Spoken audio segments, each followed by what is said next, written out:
Well, guys, I am probably as pumped as I have ever been, hands down. I am super pumped right now. As you guys can tell, it looks like I have my 40 breeder set up with the sump on top. And I know you guys can see this plywood here. This is just up here as a temporary piece. I have traced it. I still have to drain the tank and put RO in. Right now we just have regular tap water in there. But I'll cut that down, paint that, and screw that down. It's just added strength for the, I don't know, it's probably 200 pounds up there. But guys, this is freaking insane. Wait till you guys see this. It's about ready to go off right now. So what I'll do is I'll go ahead and just come back here real quick, show you what I got going on. This is the return to the sump. Now it's a little messed up right now. It'll be all strapped in real nice. Just remember, guys, we're just doing test right now. As you guys can tell, I have a Mag 9 right there that is drilled into the tank here and here. This is called a closed loop. Most people build these closed loops minus the T right there, and all it does is suck water from the tank and blow it right back in. Well, we have utilized closed loop into a closed loop slash return to the sump. As you can see, I have this ball valve here. I can increase the pressure in the tank, or I can increase the amount of water that goes up to our sump. Now, if you guys see this, this is the flusher, which surges into the tank. There's a toilet flusher here, and I'll get up there and show you guys what's going on in there. But this is all 1.25 inch, and this thing screams. I mean, screams. It blasts quite a bit of water into here. Let's see if I can turn on my flash. This thing's just about ready to take off. Here is the other part of the Mag 9. So you can see we got quite a bit of power on the Mag 9. I can even add more if I wanted to.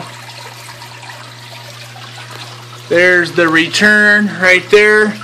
Now remember, guys, I got the D120 LED system, which is going to be going right here. I get that tomorrow, and we'll be able to see what this tank looks like when it's all lit up. But let's go ahead and turn this down. Now you see my water level drops quite a bit. And when all's said and done, after it flushes, that water level will rise all the way to the top. Now I'm still thinking and debating on adding about 2 more gallons, and it'll move this line up just a little bit more. I just need to make sure. There it goes, guys. Now we'll talk about air bubbles in a second, but look at that flow. Man, it is hitting hard all the way up to here. There is extreme amount of flow in this tank, guys. Extreme. Now remember, this is all running off of one pump. I mean, it is, you can see how hard it's blowing. It's blowing hard. And right there, it just stopped. So let's go ahead and take a look up at the sump. I'll show you guys how this all works. I have a lid for this that has an acrylic window cut out. As you guys can see,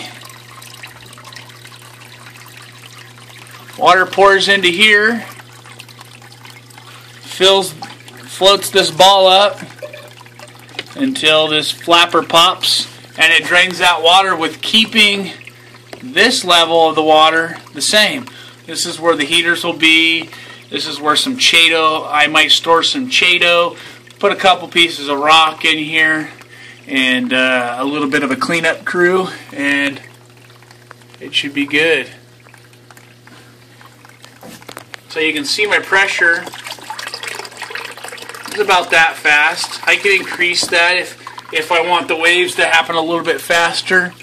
But all in all, guys, I am super pumped. I have never seen this done before. I think it's a great idea for people who want to build a tank like this and don't have the option of putting a sump below. I mean, this is just, it's amazing, guys. I'm not trying to boast or anything like that, but this works so well.